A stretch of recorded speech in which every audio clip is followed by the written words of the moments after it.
Today we're reacting to what Galentine's Day is. And I guess it's a new holiday that females are trying to celebrate. They probably just end up getting drunk, going out to eat, maybe doing something else romantic with themselves, and then going to sleep, proud of themselves for the day that they feel like they didn't need a man. But what I would say is, instead of doing all that, you know that you actually want this person or you have somebody in mind. How people say, like, shoot your shot if, you know, you're really that desperate to feel like you have to celebrate this holiday. I think it's deeper than that. I think Galentine's Day is a group of women because it's not just something you got to go at alone nowadays. I think it's a group of women, or maybe going as far as to even get each other gifts. They go to the bar together. We'll maybe go to a nice restaurant together. Maybe go on a girls trip together. Maybe do a big. I didn't even think about all that. They probably do the whole nine. I mean, I think Galentine's Day really is the gals, like the gals getting together and doting on each other. And again, it's like, well, who needs a man for that? You know what I mean? Who needs a man for that? That's kind of where culture is starting to go at nowadays. There's a lack there, as far as where that social norm is, where it used to be that the majority of women would be paired up at this point. Now we're looking at the opposite being true, which is pretty crazy. I mean, it's like a great deal of women are not paired up. So, I mean, they are expecting to fully, divest, into this, grouping up with their homegirls and, splurging on each other, still pushing the agenda, which is, consumerism, still pushing that agenda. But not even with a man at the end of the equation, a man or a significant other. To your point, that is crazy that they have to go through those great lengths instead of just, why can't you really go spend that same money and time with a man? Because you want one. That's why you have to go out with these girls where you're just not agreeable. You got to put yourself in the person's shoes. Like, what does that person want from you over that holiday? What could that person really use from you on that holiday? And any holiday, when you're thinking about gift giving. And really, that's when you're thinking about being someone that's agreeable to be with in a relationship. That's why, I mean, we're all talking as people who are in relationships that are healthy. And that's because we develop those relationship skills. And a lot of that is being a little bit selfless. Because some people are thinking like, oh, no way, I'm not giving a man nothing. I'm not doing none of that. People have their own, and people are doing their own thing. And if you can help them, you're being an addition, a positive addition, that is, to their life. And that may actually make them inclined to want to spend more time with you, potentially build a future with you. You know what I'm saying? You have to invest into these relationships. But a lot of women nowadays, I'm going to say it, do not believe in investing into a relationship. Any kind of real significant money, any kind of real significant time that's outside of their time, outside of what they want to do. They want to spend a lot of time, getting wined and dined and vacationing and everything else like that. But to put time into someone's career or put some money up for someone just because that's a nice thing to do to help them out, reciprocate, most women don't want to do that nowadays. That's what I've seen as a big major issue. That's what most women don't want to do.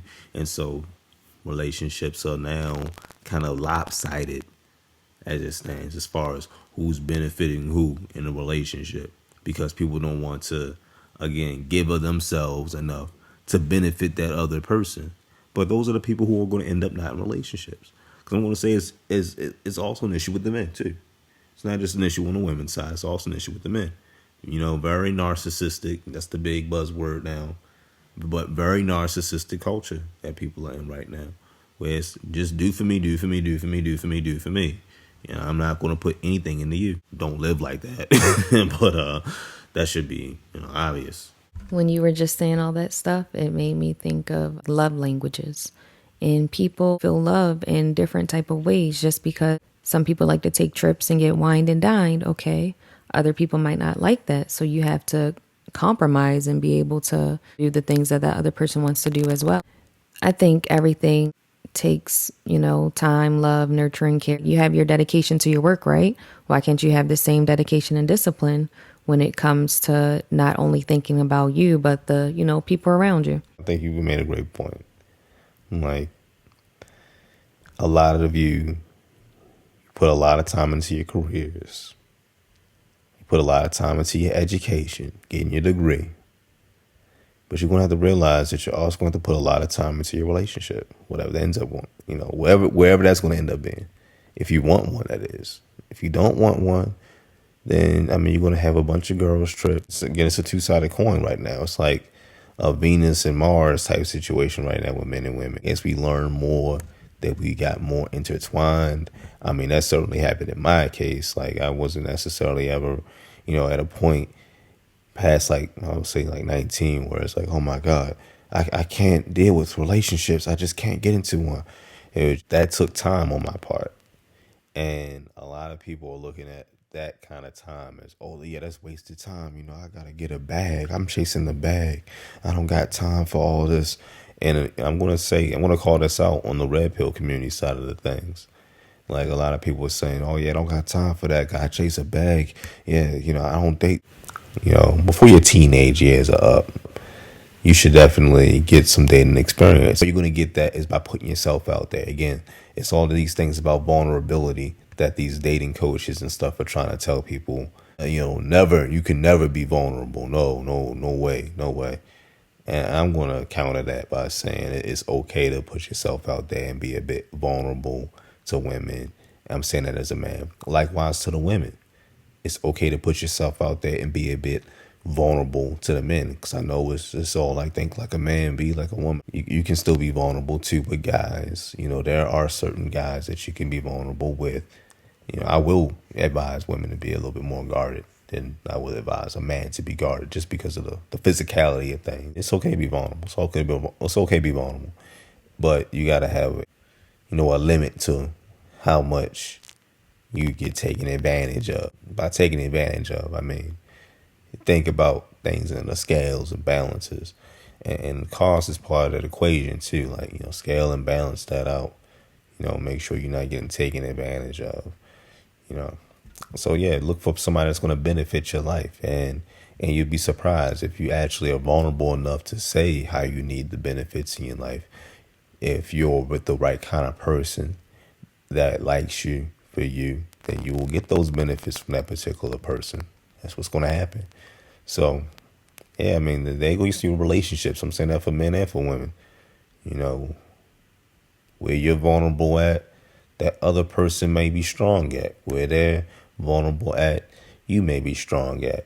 There goes your union. Nobody is perfect, and that's why you look for somebody that can count your imperfection and be a little bit vulnerable. Say, what you are, what you're into. A lot of you are awkward, especially when you get to the money. You start getting very awkward, and nobody wants to be around that. All this alpha stuff, like, relax a little bit. Again, there's going to be somebody who's in a dominant position of certain things, somebody's in a dominant position of other things in the relationship. That's how that's going to work. I would hope that the man is in the dominant position for the things that man feels he needs to be in a dominant position for. The woman is in a dominant position for the things that woman feels she needs to be in a dominant position for. And that there's a understanding and an acceptance on both parts for where that positionality may be at. If not, then you're not in an equilibrium. You're not in a balance. Your relationship doesn't make sense. Get away from each other. Get into the comments. Like and subscribe to help the algorithm. That's a real statement. When people say that, they're being honest, so that we can grow our fan base. So yeah, like and subscribe. That's the only thing we're going to ask you to do.